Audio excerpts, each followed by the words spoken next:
목포시 원도심을 관통하는 도로 착공 17년 동안 260m를 개설하는 데 그쳤습니다. 사업비는 늘었고 원도심 활성화는 유언합니다. 기후변화로 겨울을 견디는 우렁이가 목까지 먹어치우는 피해가 확산하면서 대규모 수거 작업이 실시됐습니다. 이번 주 개막을 앞둔 파리올림픽, 광주 전남 스포츠 스타들도 활약을 예고하고 있습니다. 아리백 확대와 분산에너지법 시행 등의 전남 지역 경제에 큰 도움이 될 것이라는 분석이 담긴 보고서가 나왔습니다. 여러분 안녕하십니까? 목포 MBC 뉴스데스크입니다. 공사 착공 17년간 260m를 개설하는 데 그친 거북이 도로공사 현장에 있습니다. 목포시 원도심 관통도로인데요. 공사 기간이 늘어나면서 사업비는 2배 가까이 늘고 원도심 활성화는 요원한 상황입니다. 신광하 기자입니다. 목포시 목원동의 편도 1차로 주변 건물 철거 작업이 진행되고 있습니다. 장맛빛 속에 부서진 건물 잔해를 굴삭기를 이용해 치우는 작업이 한창입니다. 목포시 도심관통 도로 개설 공사가 진행되는 것으로 올해 사업비는 1억 원이 반영됐습니다. 옛 중앙시장에서 목포여고 삼거리에 이르는 길이 555m에 폭 20m의 도심관통 도로는 지난 2007년 착공됐습니다. 당시 사업비는 356억 원, 5개 구간으로 나눠 오는 2027년 완공 예정이었습니다. 지난 2022년까지 3차분 사업으로 260m가 완공됐고 절반이 넘는 295m가 잔여 구간으로 남아 있습니다. 17년째 사업이 진행되면서 사업비는 1.8배 증가한 661억 원으로 늘었고 사업 기간은 오는 2030년까지로 연장됐습니다. 그동안 공시지가 등 주변 여건이 달라지면서 잔여 사업비 500억 원 가운데 350억 원이 보상비로 책정돼 있습니다. 남은 구간 예산이 한 500억 정도 소요될 걸로 예상이 됩니다. 이제 지작물 보상비가 한 350억, 이제 공사비가 한 150억 정도로 예상이 되는데 이 예산 부분이 제일 크다고 이제 판단이 됩니다. 원도심 주민과 상인들은 최근 박홍렬 목포시장과 간담회를 갖고 도심관통도로 개설을 서둘러 줄 것을 촉구했습니다. 상인들은 관광상권으로 활로를 모색하는 원도심에는 도로 개설이 필요하다며 절박감을 호소했습니다. 만호동 그 거리까지 접근할 수 있는데 이 도로를 공약을 내고 계획을 했으면 좀 꾸준히 추진을 해줘야 되는데 하다 말고 민선 4기 정종득 시장 때 시작된 도심관통도로. 목포시의 열악한 재정 탓에 17년째 수건 사업으로 남았고 남은 기간 사업비 증가로 인한 공사기간 지연은 피할 수 없는 상황입니다. MBC 뉴스 신광하입니다. 월동한 왕우렁이가 잡초는 물론 어린 모까지 먹어치우는 피해가 계속되다 보니 우렁이를 제때 수거하는 작업이 꼭 필요한 상황인데요. 고령의 농민들이 개체수가 폭증한 왕우렁이를 모두 수거하기엔 벅차다 보니 지자체와 농협도 함께 나섰습니다. 서희령 기자가 현장에 다녀왔습니다. 130헥타르의 친환경벼 재배단지. 숲을 사이 머리를 숙인 농민들이 초록색 망에 무언가를 열심히 주워 담고 있습니다. 얼마 안 가 묵직해진 망에서 저마다 한 움큼씩 꺼내 보여주는 건 500원만큼 커진 왕우렁입니다. 계속 이분들이 자기 논에 다니면서 계속 지금 물이 비가 오라 물이 고이면 또 그리 모여들거든요. 그럼 계속 그분들이 죽고 있습니다. 지금 계속. 이곳 단지 내 132농가 모두 친환경 농법을 사용하는데 월동으로 인한 개체수 폭증을 막기 위해 뿌렸던 왕우렁이를 다시 거두는 겁니다. 논에서 물을 빼는 배수로입니다. 주변 왕우렁이들을 직접 주워봤는데요. 5분도 안 돼 이렇게 비닐봉지가 가득 찼습니다. 실제로 곳곳에서 왕우렁이를 줍다 보면 수로에서 한 걸음을 제대로 옮기기가 힘들 정도. 전남에서만 1,500헥타르 피해가 신고된 만큼 지자체와 농협 등이 자원봉사단을 구성해 왕우렁이 수거 작업을 돕고 있습니다. 경각심을 가지고 수거 활동에 같이 동참할 수 있도록 하는데 배수로에 이렇게 망을 대서 하는 거의 위주로 수거 활동을 하고 있고 농민 대부분이 고령이다 보니 쉽지만은 않은 수거 작업. 우렁이 방제 농약이 있지만 효과가 70% 정도로 낮은 데다 친환경 농업에 무작정 약재를 사용하기도 어렵습니다. 겨울을 견뎌낸 우렁이들이 3년 이상 생존하며 한 차례 많게는 1,200개의 알을 낳으며 무섭게 늘어나다 보니 수거는 꼭 필요한 작업이 됐습니다.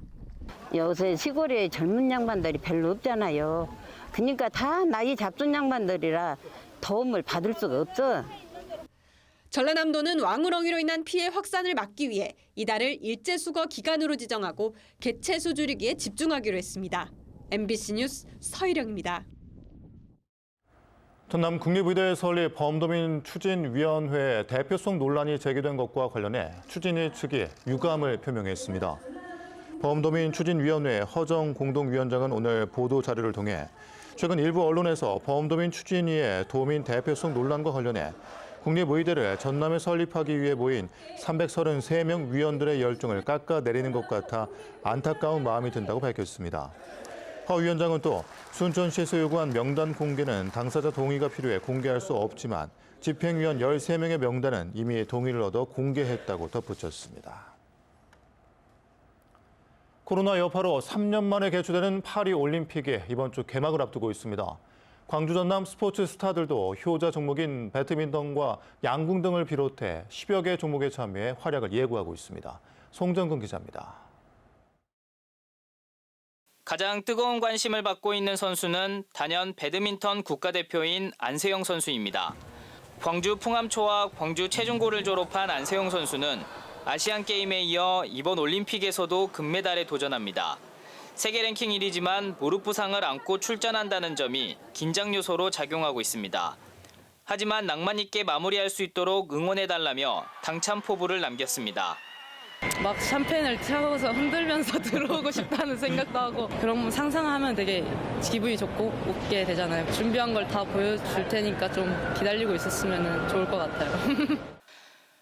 한국 근대요종의 간판 스타이자 광주광역시청 소속의 전웅태 선수도 최근 열린 세계 선수권 대회에서 개인전 동메달을 획득하며 예열을 마쳤습니다.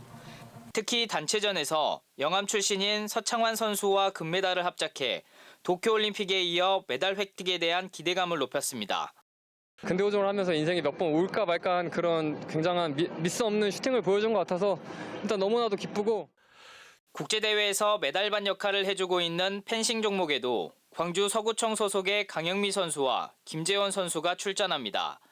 이번 올림픽에서도 국민들에게 감동과 환희를 선사해줄 금빛 찌르기를 선보일 예정입니다. 이외에도 광주 출신의 스포츠 클라이밍 대표 신은철 선수와 유도 이혜경 선수, 양궁의 남수현 선수 등 모두 11개 종목의 14명의 선수가 광주 전남 이름을 내걸고 활약을 예고하고 있습니다. 많은 관중들 앞에서 쏴본 경험이 없기 때문에 아무래도 축구장에서 했던 소음 훈련이 가장 큰 도움이 됐던 것 같고 스페셜 매치도 정말 많은 도움이 됐습니다. 오는 26일부터 다음 달 11일까지 열리는 파리올림픽에 광주 전남 선수들을 포함해 모두 140여 명이 21개 종목에 참가합니다. 보이지 않는 곳에서 흘렸을 그들의 피땀 눈물이 파리에서 빛을 발하길 광주와 전남 시민들이 응원하고 있습니다. MBC 뉴스 송정근입니다. 전남의 신재생 에너지 생산 증가와 글로벌 아리백 참여 확대, 분산 에너지법 시행 등의 전남 지역 경제에 매우 밝은 미래를 가져다 줄 것으로 전망됐습니다. 전력 가격 인하 효과로 최대 6만 명이 넘는 신규 고용 인력을 창출할 것으로 추정됐습니다. 김윤 기자입니다. 전남 지역의 전력 차립률은 지난 2023년 기준 200%에 가까워지고 있습니다. 발전량은 원자력이 가장 높고 그 다음이 태양광과 풍력 등 신재생에너지가 차지하고 있습니다. 하지만 수도권으로 연결되는 송전망이 부실해 전남에서 전기는 남아 돌고 있는 형편입니다. 이 때문에 한전은 전력 개통망 안정을 위해 재생에너지 출력 제한 조치까지 취하고 있는 실정입니다. 앞으로 신재생에너지 생산은 전남에서 더욱더 늘어날 전망입니다. 신안군에서만 올해 말 자은도의 99메가와트급 고정식 해상풍력 발전소가 완공되는 등 11기가와트가 넘는 발전소 건설이 추진되고 있습니다. 전체 규모로 보면 약 30기가와트 사업이 진행이 되고 있고 이 중에서 약 16기가와트 발전 사업 허가가 나와 있는 상태입니다. 전국 규모가 27기가와트니까 16기가와트면 한 58%가 전남에서 사업이 이루어지고 있다고 보시면 될 것 같습니다. 이 같은 전남의 신재생에너지 생산은 글로벌 알리백 참여 확대와 지난 6월 분산에너지 활성화법 시행 등으로 전남 지역 경제에 청신호를 켤 것으로 전망됐습니다. 특히 분산에너지법 시행으로 한국전력이 독점했던 전력 판매 구조가 전력 생산자와 기업 간 직거래가 가능해졌다는 점이 주목받고 있습니다. 한국은행 광주 전남본부가 최근 발간한 보고서에 따르면 분산에너지법 시행으로 최소 20%에서 최대 60%의 전기 요금이 하락할 것으로 전망했습니다. 이에 따라 지역 내 총 생산량은 5.6%에서 19%가량 증가하고 물가는 2에서 6% 하락, 고용은 19,000명에서 최대 65,000명까지 늘어날 것으로 전망했습니다. 또한 전남 지역은 수도권이나 서울 지역보다는 훨씬 임대료가 저렴하기 때문에 그러한 장점을 잘 홍보를 한다면 반도체나 AI 이런 대기업들도 충분히 유치를 해서 고용을 더 활성화할 수 있을 것이라고 생각을 합니다. 풍부한 신재생에너지와 알리백 참여 확대, 분산에너지법 시행, 저렴한 토지 가격 등 전남에 기업하기 좋은 삼박자가 갖춰지고 있어 이를 받아내기 위한 정치권과 지자체, 학계의 발빠른 대비가 필요해 보입니다. MBC 뉴스 김윤입니다. 제1회 전남 경영자 포럼이 오늘 남학신도시 스카이 웨딩 컨벤션에서 열렸습니다. 함께하는 지역경제, 함께하는 글로벌 전남 미래라는 주제로 열린 오늘 포럼에는 김현우 전남지사와 손경식 한국경영자 총협회장, 22개 시군 기업 대표 100여 명이 참석해 전남 지역경제 현안과 발전 방안을 모색했습니다. 전남도 의회가 도민의 알 권리 충족과 재정 투명성 확보를 위해 예산 결산안을 공개하기로 결정했습니다. 앞으로 전라남도와 전남교육청의 예산안은 기존의 간략한 총액에서 예산 결산안 세부 자료까지 확대 공개되며 오는 11월에는 주민들을 위한 알기 쉬운 온라인 예산 설명회도 개최할 예정입니다. 한편 현재까지 전체 예산안을 공개하는 지역은 17개 광역시도 가운데 서울, 경기 등 5곳에 불과한 것으로 조사됐습니다. 탄소 중립 선도 기관인 전남환경산업연구원이 전남도의 온실가스 배출량 감축 목표에 미달한 것으로 나타났습니다. 전남도 의회 이광일 의원에 따르면 전남환경산업진흥원이 전라남도 출연기관 온실가스 목표 관리제 추진 결과 배출량 감축 목표에 미달한 17개 출연기관 중 하위권에 머물렀습니다. 이 의원은 기관 의지가 반영되는 탄소 중립 이행 노력 부문에서 매우 낮은 점수를 받았다며 책임감 있는 자세를 요구했습니다. 영암군이 농업 보조금을 삭감해 농민들의 어려움이 크다는 농민의 주장과 관련해 영암군이 반박하고 나섰습니다. 영암군은 올해 군 예산 중 농업 예산이 22.31%로 가장 많고 무기질 비료 등 6개 보조사업 예산은 보조금 혁신 과정에서 일몰 통합 변경돼 농민들에게 충분히 설명했다고 해명했습니다. 또 농민회가 지적한 축제 예산에 대해 다양한 축제는 지역 상생과 소비 촉진을 유도하기 위한 방안이라며 왕이 축제로 인한 직접 경제 효과가 107억 원이 넘게 나왔다고 강조했습니다. 한평군 주민들이 한빛 원전 1, 2호기의 수명 연장을 위한 주민 의견 수렴 절차를 중단해달라며 법원에 낸 가처분 신청이 기각됐습니다. 대구지법 경주지원은 한평군 주민 1,422명이 한수원을 상대로 낸 이번 가처분 신청에 대해 주민 의견 수렴 절차를 중지하거나 특정 정보를 요구할 수 있는 민사상 쟁점 권리가 인정되지 않는다며 기각했습니다. 한편 한수원은 원전 수명 연장에 필요한 사전 절차로 주민 공청회를 추진하고 있지만 앞서 영광과 고창에서는 주민 반대로 모두 무산됐습니다.